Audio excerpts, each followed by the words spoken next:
Bonjour à tous et bienvenue sur ma chaîne.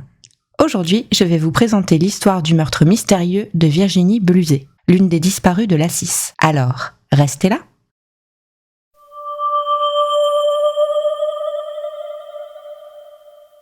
Cette histoire se passe en France, dans le département de la Côte d'Or et plus précisément dans la ville de Beaune.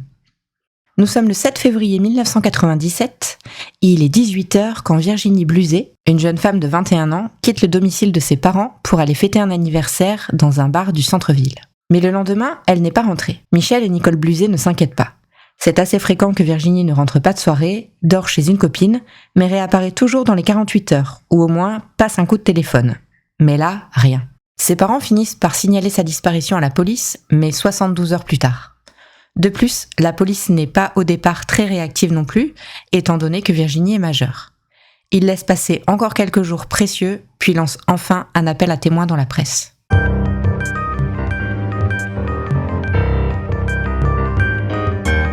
C'est sur la commune de Verdun-sur-le-Doubs, le 17 mars 97, soit plus de 5 semaines après la disparition de Virginie, que son corps est retrouvé par un pêcheur. Le corps de Virginie est à moitié nu et échoué sur un îlot de terre en bord de Saône, le fleuve étant décru. Elle est bâillonnée et ligotée, mais après 40 jours passés dans l'eau, son corps est dégradé. Cela va rendre les analyses très compliquées.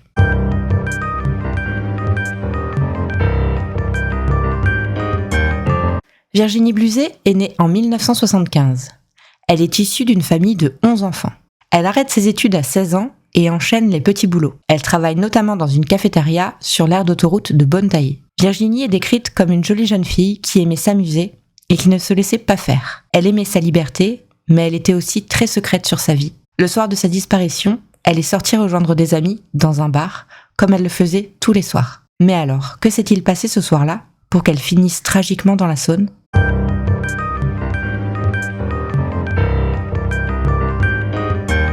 Selon les résultats de l'autopsie, il s'avère qu'il n'y a pas de blessure par arme contondante ou par arme à feu. Elle a un hématome au milieu du front qui a probablement été donné par une très grosse bague de type chevalière. Elle est à demi bâillonnée avec un morceau de tissu blanc. Ce morceau de tissu provient d'une taie d'oreiller. Ses poignets sont attachés dans le dos par des menottes. Elle ne porte pas de pantalon ni de culotte, ce qui démontre un probable viol, mais l'eau a effacé toutes les traces. Il est peu probable qu'elle soit morte noyée car elle a très peu d'eau dans les poumons. Pour finir, la cause de la mort reste inconnue, suite aux 40 jours que son corps a passé dans l'eau.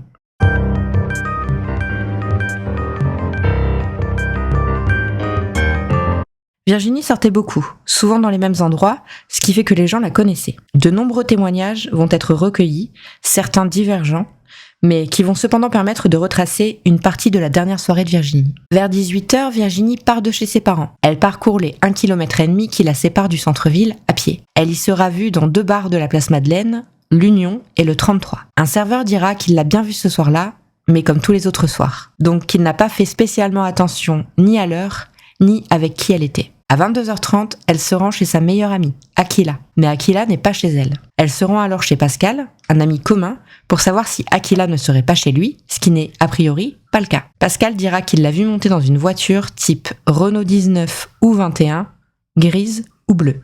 Mais c'est là que tout se complique. 23h, 23h30, toujours à la recherche d'Akila, Virginie va sonner à l'interphone de chez sa sœur Naïma pour lui demander où est sa sœur. Naïma ne sait pas plus que les autres où se trouve sa sœur, mais Virginie, dans l'interphone, prononcera ces mots, encore bien mystérieux à l'heure actuelle, « Je suis avec un pigeon ». Mais comment ça ? Mais vers 23h30, 23h40, elle est vue par 2 témoins, une mère et sa fille. La mère connaît Virginie. Elle l'a saluée, puis elle est montée dans une voiture type Jeep Cherokee, en jetant son sac à l'intérieur, l'air visiblement très énervé. Et ce sera la dernière fois que Virginie sera vue vivante. Le conducteur de la Jeep est rapidement identifié, car c'est le petit ami de Virginie. Je précise que ce signalement a été fait avant même que le corps de Virginie ait été retrouvé. Elles se sont présentées spontanément à la gendarmerie, suite à l'appel à témoins.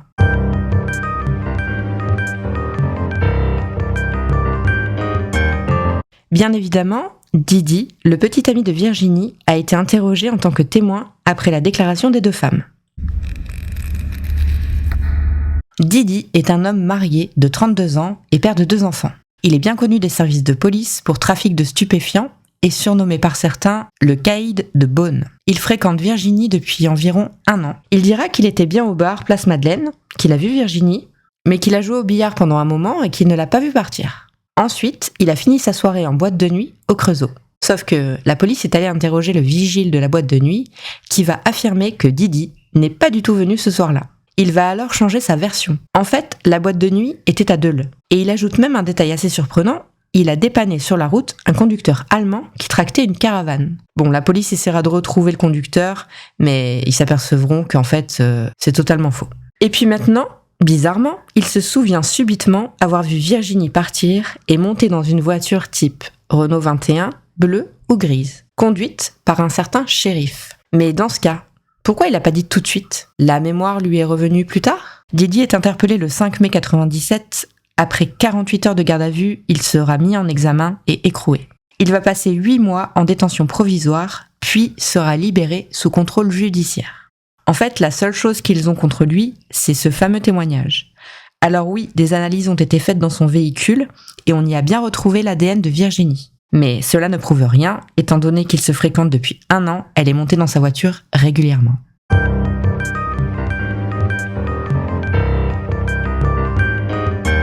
Le nom de Virginie Bluzet rejoint une triste liste, celle des disparus de l'A6.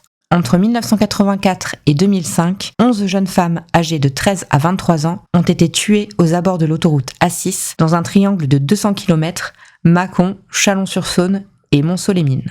On s'intéresse à l'assassin d'une victime en particulier, Pascal Jardin. Il a violé et assassiné de 123 coups de couteau Christelle Blétry le 28 décembre 1996 à Blanzy, en Saône-et-Loire. Ce ne sera qu'en 2014 que des scellés de cette affaire seront réexaminés et conduiront à l'arrestation et la condamnation de Pascal Jardin grâce à son ADN. Pour ce crime, il sera condamné à perpétuité assorti d'une peine de sûreté de 20 ans. Depuis, la police tente de retracer la vie de Pascal Jardin. Et il s'avère qu'en 1997, il était chauffeur poids lourd et avait livré des surgelés à la cafétéria d'autoroute de Bonne-Tailly, là où Virginie avait travaillé. Étrange coïncidence. Est-ce qu'ils se connaissaient ? La piste fournirait a elle aussi été un temps examinée, sans succès. En avril 2002, la mise en examen de Didi se clôture par un non-lieu. Et quelques années plus tard, faute d'avancée, le dossier sera clôturé.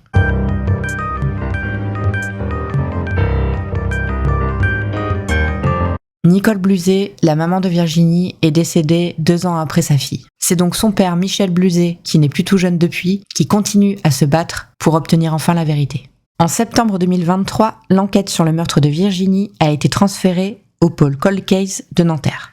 Les progrès de la science en matière d'expertise ADN ont permis de faire relancer le dossier. Et on n'oublie pas que les menottes, le morceau de thé d'oreiller qui lui servait de bâillon, avaient été conservés. En 97, on n'avait a priori pas tiré grand-chose de ces pièces à conviction, mais qu'en est-il maintenant ? Il est aussi probable que Didi puisse être remis en examen. Donc c'est un dossier activement étudié actuellement. On croise les doigts pour que les scellés puissent enfin parler et que le meurtrier de Virginie puisse être identifié.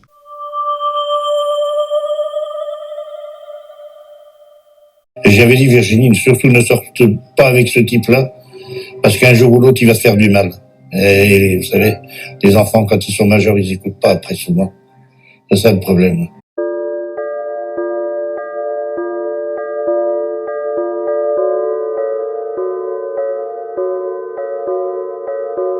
Il est important de rappeler que les dernières personnes qui ont vu Virginie vivante, soit la mère et sa fille, sont certaines à 100% d'avoir vu Virginie avec Didi. Rappelons-nous aussi que Didi a donné 2 versions différentes de cette soirée. Il n'en faut pas plus pour que cela paraisse extrêmement suspect, non ? Donc imaginons que Virginie, après avoir cherché sa copine une bonne partie de la soirée, soit retournée au bar où se trouvait Didi. Lui est agacé, il a cherché Virginie de son côté, elle a disparu sans lui dire où elle allait. Alors il décide de partir du bar avec elle et de finir cette dispute en privé. C'est là que les témoins les voient monter dans la voiture. Mais où vont-ils ? C'est la question qui me trotte dans la tête depuis le début. Didi est marié et Virginie habite chez ses parents. Alors, où est-ce qu'ils se retrouvent tous les deux pour avoir un peu d'intimité ? Eh bien, je pense qu'ils ont l'habitude de se voir à l'hôtel. C'est assez régulier que Virginie découche, rappelez-vous. Elle dit à ses parents qu'elle dort chez une copine, mais à 21 ans, même si ça doit lui arriver quelquefois de dormir chez Aquila, ça doit pas être le cas la majorité du temps. Donc, reprenons. Ils se retrouvent à l'hôtel et une grosse dispute éclate entre eux. Il la frappe violemment à la tête, alors elle crie, elle hurle, et pour la faire taire, il se jette sur elle et l'étouffe avec un oreiller. C'est ensuite qu'il va la bâillonner, puis la menotter pour la déposer dans le coffre de sa voiture, et ainsi faire penser à un enlèvement. Il conduira jusqu'au premier pont désert qu'il trouvera et il y jettera son corps. Ni vu, ni connu. Pour finir, notons que Michel Bluzet, le père de Virginie, est depuis le départ intimement convaincu de la culpabilité de Didi. Déjà, moi, je me suis toujours dit que quelqu'un qui était capable de tuer de 123 coups de couteau n'était pas son premier coup d'essai. Ça m'a toujours interpellé, ça. Je me suis toujours dit que il ne pouvait pas n'avoir tué que Christelle.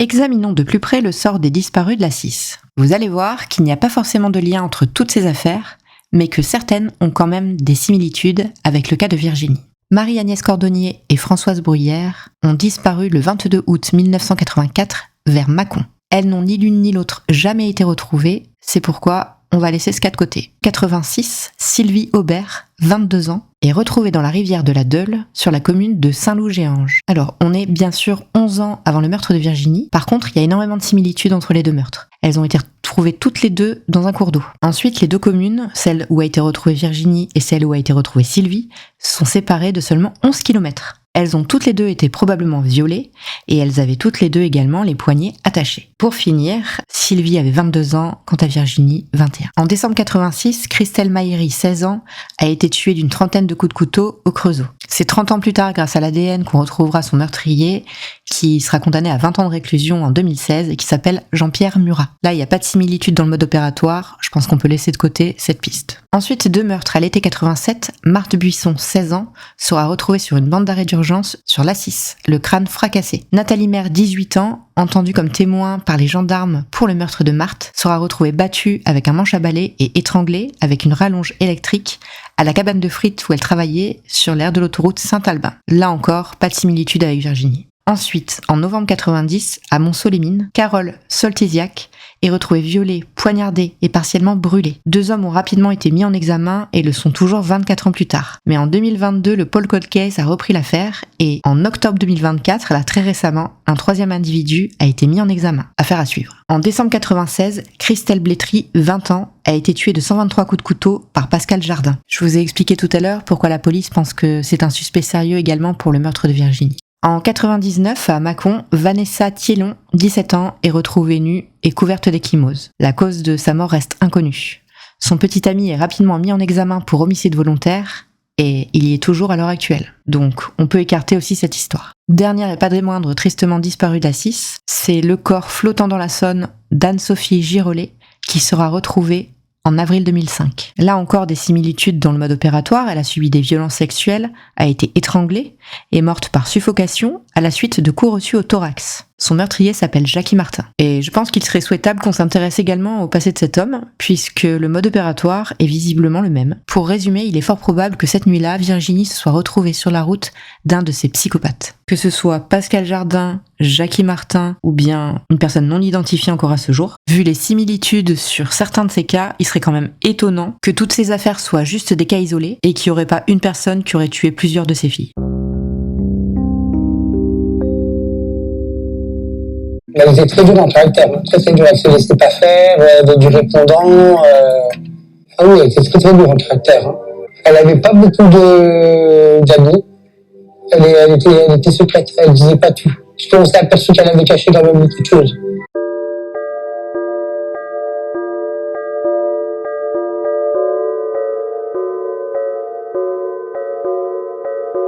Je ne sais pas vous, mais ce qui m'a grandement interpellée dans cette histoire est la partie de la soirée où Virginie cherchait partout Akila. Déjà, l'histoire ne dit pas où était Akila ce soir-là, et cela aurait pourtant été une bonne chose de le savoir. Ensuite, ce qu'elle a dit à Naïma à l'interphone est encore plus mystérieux. « Je suis avec un pigeon ». Alors j'ai eu beau retourner cette phrase des centaines et des centaines de fois, je n'y trouve que deux explications possibles. Soit Virginie et Akila étaient des arnaqueuses et dépouillaient les hommes de tout leur argent et objets de valeur lors de fins de soirée bien arrosées. Peut-être même qu'elles les droguaient pour arriver à leur fin, avec, soyons fous, pourquoi pas l'aide de Didi, qui, souvenez-vous, trempés dans le trafic de stupéfiants. Soit Virginie et Aquila se prostituaient pour de grosses sommes d'argent et le pigeon était en fait le client. Que ce soit l'un ou l'autre, Aquila est selon moi la clé de cette énigme. Dans cette théorie, le pigeon aurait flairé l'arnaque et aurait tué Virginie pour ne pas se faire dépouiller, ou bien juste après leur rapport sexuel pour ne pas payer l'argent qu'il lui devait.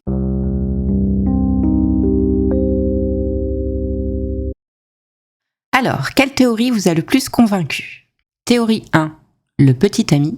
Théorie 2, le tueur en série. Théorie 3, le présumé client. Ou théorie 4, la vôtre. Et si vous avez votre propre théorie, n'hésitez pas à la partager en commentaire. Pour voter, c'est très simple. Rendez-vous tout de suite dans l'onglet communauté de ma chaîne. Merci d'avoir regardé cette vidéo jusqu'au bout et à bientôt pour un nouveau Cold Case.